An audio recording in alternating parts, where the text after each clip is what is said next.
Dear students, welcome to my class. Today I am going to solve exercise number 1.1 of the chapter Arithmetic Progression.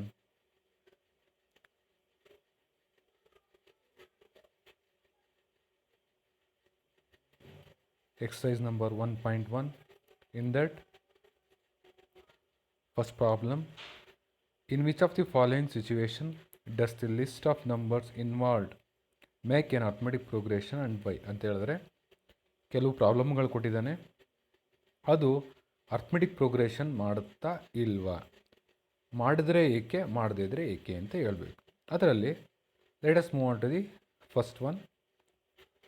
The taxi fare after each kilometre when the fare is 15 rupees for the first kilometre and 8 rupees for each additional kilometre ಅಂತ ಹೇಳಿದ್ರೆ, fair ಅಂತ ಹೇಳಿದ್ರೆ ಬಾಡಿಗೆ ಅಂತೇಳಿ. ಒಂದು ಟ್ಯಾಕ್ಸಿದು ಬಾಡಿಗೆ ಈಗ 1 kilometre ನಾನು ಹೋಗ್ತೀನಿ ಅಂತ ಹೇಳಿದ್ರೆ 15 ರೂಪಾಯಿ ತೊಗೊಳ್ತಾನೆ. ಮತ್ತು ಇಲ್ಲ ನಾನು ಇನ್ನೊಂದು ಕಿಲೋಮೀಟ್ರ್ ಹೋಗಬೇಕು ಅಂತ ಹೇಳಿದ್ರೆ 8 rupees ತೊಗೋತಾನೆ. ಹಂಗೆ ಪ್ರತಿ ಕಿಲೋಮೀಟ್ರಿಗೆ 8 rupees ಆ್ಯಡ್ ಆಗ್ತಾ ಹೋಗುತ್ತೆ.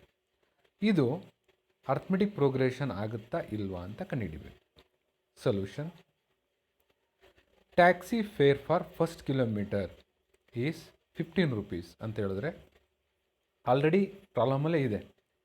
ಫಸ್ಟ್ ಕಿಲೋಮೀಟ್ರಿಗೆ ಟ್ಯಾಕ್ಸಿ ಫೇರ್ ಎಷ್ಟಿರುತ್ತೆ ಅಂದರೆ 15 rupees ಅಂತ already given. Next taxi fair for second kilometre ಅಂದರೆ ನಾನು 1 ಕಿಲೋಮೀಟರ್ ಟ್ಯಾಕ್ಸಿಲಿ ಹೋಗಿರ್ತೀನಿ, ಇಲ್ಲಪ್ಪ ಮತ್ತೆ ಇನ್ನೊಂದು ಕಿಲೋಮೀಟ್ರ್ ಹೋಗು ಅಂತ ಹೇಳ್ತೀನಿ. ಸೊ ಆಗೇನಾಗುತ್ತೆ, 15 rupeesಗೆ 8 rupees ಆ್ಯಡ್ ಆಗುತ್ತೆ. ಎಷ್ಟಾಗುತ್ತಾಗ 15 + 8 ಈಸ್ ನಥಿಂಗ್ ಬಟ್ 23 rupees ಆಗುತ್ತೆ. Again taxi fair for third kilometre ಅಂದರೆ ಸೆಕೆಂಡ್ ಕಿಲೋಮೀಟ್ರಿಗೆ ಎಷ್ಟಾಗಿರುತ್ತೆ, 23 rupees ಆಗಿರುತ್ತೆ. ಥರ್ಡ್ ಕಿಲೋಮೀಟ್ರ್ ಇಲ್ಲಪ್ಪ ಇನ್ನೊಂದು ಕಿಲೋಮೀಟ್ರ್ ಹೋಗು ಅಂತ ಹೇಳ್ತೀನಿ, ಅದಕ್ಕೆ ಏನಾಗುತ್ತೆ ಮತ್ತೆ 8 rupees ಆ್ಯಡ್ ಆಗುತ್ತೆ. ಸೊ ಎಷ್ಟಾಯಿತು, ₹31. ಇದೇ ಥರ ಇದನ್ನು ಯಾವ ರೀತಿ ಬರಿಬೋದು, ಸೀಕ್ವೆನ್ಸಲ್ಲಿ ಬರಿಬೋದು. 15, 23, 31, 39 etcetera. It's nothing but A1, A2, A3, A4 etcetera. So ಇದು ಅರ್ಥಮೆಟಿಕ್ ಪ್ರೋಗ್ರೆಷನ್ ಮಾಡುತ್ತೋ ಇಲ್ವೋ ಅಂತ ಕಂಡುಹಿಡಿಬೇಕಾದ್ರೆ ನಾವು ಏನು ಕಂಡುಹಿಡಿಬೇಕು, ಕಾಮನ್ ಡಿಫ್ರೆನ್ಸ್ ಇದೆಯಾ ಅಂತ ಚೆಕ್ ಮಾಡಬೇಕು. ಲಾಸ್ಟ್ ಕ್ಲಾಸಲ್ಲಿ ಹೇಳ್ಕೊಟ್ಟಿದ್ದೀನಿ. ಅಂದರೆ ಡಿ ವ್ಯಾಲ್ಯೂ ಸೇಮ್ ಬರಬೇಕು. ಅದು ಯಾವ ರೀತಿ ಮಾಡೋದು, so d is equal to A2 - A1. ಇಲ್ಲಿ A2 ಎಷ್ಟು, 23, A1 ಎಷ್ಟು, 15. ಆನ್ಸರ್ ಎಷ್ಟು ಬರುತ್ತೆ, 8 ಬರುತ್ತೆ. Again d is equal to A3 - A2 is equal to 31 - 23 is equal to 8 ಆಗುತ್ತೆ. ಸೊ ಏನು ಬಂತು, 8, 8 ಸೇಮ್ ಬರ್ತಾ ಇದೆ ಅಲ್ವಾ. So D should be same ಬಂದಿದೆ ಅಂದರೆ ಕಾಮನ್ ಡಿಫ್ರೆನ್ಸ್ ಬರ್ತಾ ಇದೆ. ಸೊ ನಾವೇನು ಹೇಳ್ಬೋದು, so the above list of numbers forms an arithmetic progression with the first term ಅಂದ್ರೇನು, A1 is nothing but the first term. So ಎಷ್ಟದು 15 rupees ಇರುತ್ತೆ and common difference ಬರ್ತಾ ಇದೆ, D is equal to 8 rupees ಬರ್ತಾ ಇದೆ. This is the first problem. So let us move on to the second one.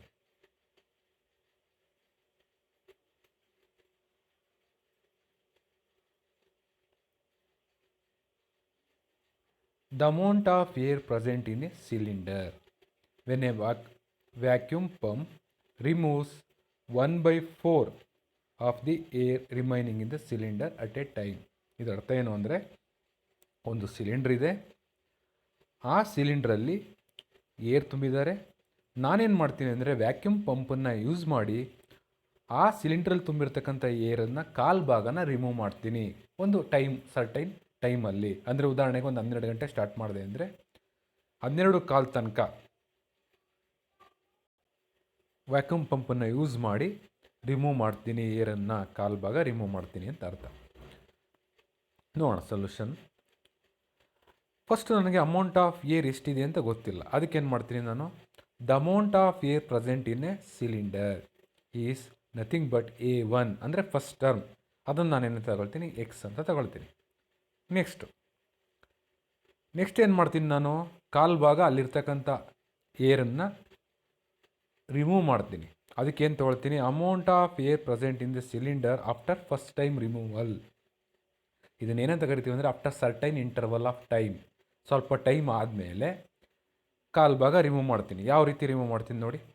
ಅದನ್ನು ನಾನು ಏನಂತ ತಗೊಳ್ತೀನಿ, A2 ಅಂತ ತಗೊಳ್ತೀನಿ. ಸೊ A2 ಆಗಬೇಕಾದ್ರೆ ಎಕ್ಸ್ ಮೈನಸ್, ಅಂದರೆ ಎಕ್ಸ್ ಅಂದರೆ ಆಲ್ರೆಡಿ ಏರ್ ಎಷ್ಟಿದೆ ಅಂತ, ಎಕ್ಸ್ ಅದು ಎಷ್ಟು ಭಾಗ ರಿಮೂವ್ ಮಾಡ್ತಾಯಿದ್ದೀನಿ, ಕಾಲು ಭಾಗ ರಿಮೂವ್ ಮಾಡ್ತಾಯಿದ್ದೀನಿ ಅಂದರೆ -x/4. So L C M ಎಷ್ಟಿಲ್ಲಿ 4 ಆಗುತ್ತೆ. ಸೊ ಎಲ್ ಸಿ ಎಮ್ 4 ಆದಮೇಲೆ 4x - x / 4 ಆಗುತ್ತೆ. A2 ಆನ್ಸರ್ ಎಷ್ಟು ಬರುತ್ತೆ, 3x/4. 3x/4 ಅಂದರೆ ಅದೊಂದು ಯೂನಿಟ್ ವ್ಯಾಲ್ಯೂ. ಅದು ನಾನು ಕಾಲು ಭಾಗ ರಿಮೂವ್ ಮಾಡಿದ್ಮೇಲೆ ಸಿಲಿಂಡ್ರಲ್ಲಿ 3x/4 ಅಷ್ಟು ಏರ್ ಇರುತ್ತೆ ಅಂತ ಅರ್ಥ. ನೆಕ್ಸ್ಟು ಮತ್ತೆ ಏನು ಮಾಡ್ತೀನಿ ನಾನು, ಮತ್ತೆ 3x/4 ಇರುತ್ತಲ್ಲ ಅದರಲ್ಲಿ ಕಾಲು ಭಾಗ ರಿಮೂವ್ ಮಾಡ್ತೀನಿ. Again amount of air present in the cylinder after second time removal. ಹಾಗೆ ಏನಾಗುತ್ತೆ, ಅದನ್ನು A3 ಅಂತ ತಗೊಳ್ತೀನಿ. ನೋಡಿ, 3x/4 ಮೈನಸ್ 1/4 ಆಫ್ 3x/4. ನಿಮಗೆ ಕನ್ಫ್ಯೂಸ್ ಆಗ್ಬೋದು. 1/4 ಆಫ್ 3x/4 ಅಂತ ಹೇಳಿದ್ರೆ ಅದು ವ್ಯಾಲ್ಯೂ ಎಷ್ಟು ಬರುತ್ತೆ ಅಂತ ಹೇಳಿದ್ರೆ 3x/4 - 3x/16. ಅಂದರೆ ಇದರ ಅರ್ಥ ಏನು ಅಂದರೆ 3x/4 ಉಳಿದಿರುತ್ತಲ್ಲ ಏರು, ಅದರಲ್ಲಿ ಕಾಲು ಭಾಗ ರಿಮೂವ್ ಮಾಡ್ತೀನಿ. ಅದರಲ್ಲಿ ಕಾಲು ಭಾಗ ಎಷ್ಟು ಅಂತ ಹೇಳಿದ್ರೆ 3x/16 ಆಗುತ್ತೆ ಗ್ಯಾಪ್ನಲ್ಲಿ. ಎಗೈನ್ ಎಲ್ ಸಿ ಎಮ್ ಎಷ್ಟು, 4ಗೂ 16ಗೂ 16 L C M. So 12x - 3x is nothing but 9x/16.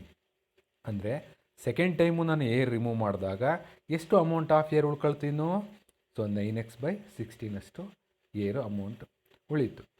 So A1 ಗೊತ್ತಾಯಿತು, A2 ಗೊತ್ತಾಯಿತು, A3 ಗೊತ್ತಾಯಿತು. ಸೊ ಇದು ಅರ್ಥಮೆಟಿಕ್ ಪ್ರೋಗ್ರೆಷನ್ನ ಮಾಡುತ್ತೋ ಇಲ್ವೋ ಅಂತ ಚೆಕ್ ಮಾಡೋಣ.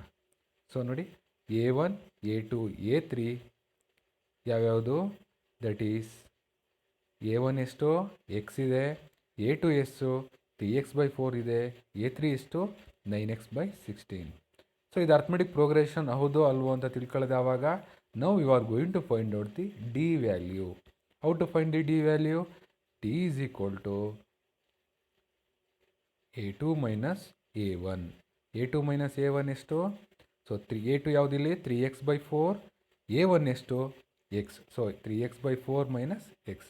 ಎಲ್ ಸಿ ಎಮ್ ಎಷ್ಟು 4 ಆಗಿದೆ. So 3x - 4x / 4. ಆನ್ಸರ್ ಎಷ್ಟು -x/4. ಯಾಕೆ ಮೈನಸ್ ಬಂತು, -4x ದೊಡ್ಡದು, ಸೊ ಅದಕ್ಕೆ -x/4. ಎಗೈನ್ ಡಿ ಕಂಡಿಡಿಯೋಣ. D is equal to A3 - A2 is equal to ಎಷ್ಟಿದೆ, A3 ಎಷ್ಟು 9x/16, A2 ಎಷ್ಟು 3x/4. ಈಗ 16ಗೂ 4ಗೂ ಎಲ್ ಸಿ ಎಮ್ ಎಷ್ಟು 16 ಆಗುತ್ತೆ.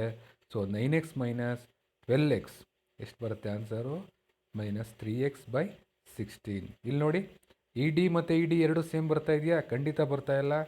So A2 - A1 is not equal to A3 - A2. ಇದರ ಅರ್ಥ ಏನು, therefore A1, A2, A3 does not form an AP.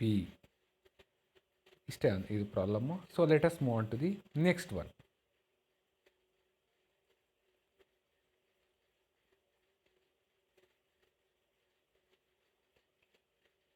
Next one, the cost of digging a well after every meter of digging, when it costs 150 rupees for the first meter and rises by 50 rupees for each subsequent meter.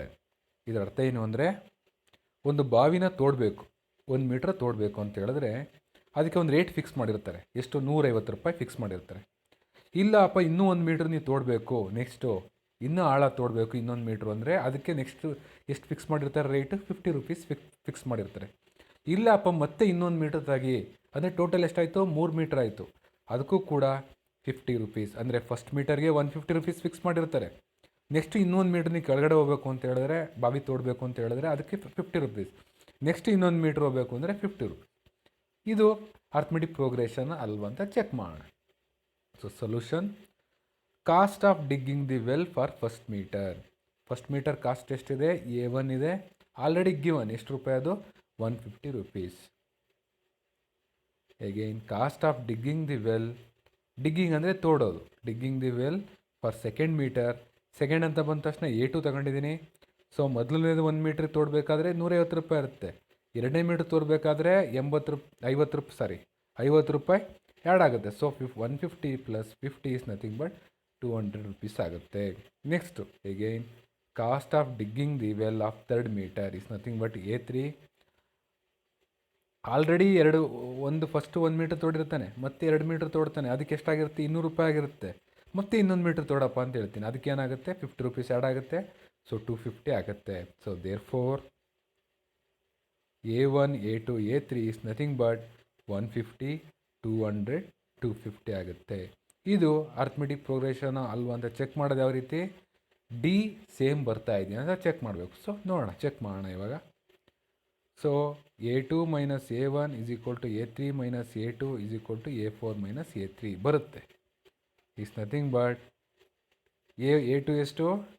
200 minus 150. 150 ಯಾವುದು? A1. Again A3 is equal to ಎಷ್ಟು? 250. A2 ಎಷ್ಟು? 200.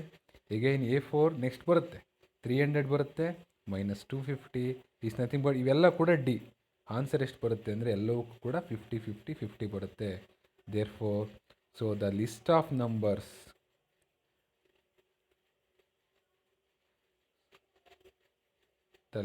Numbers form an arithmetic progression.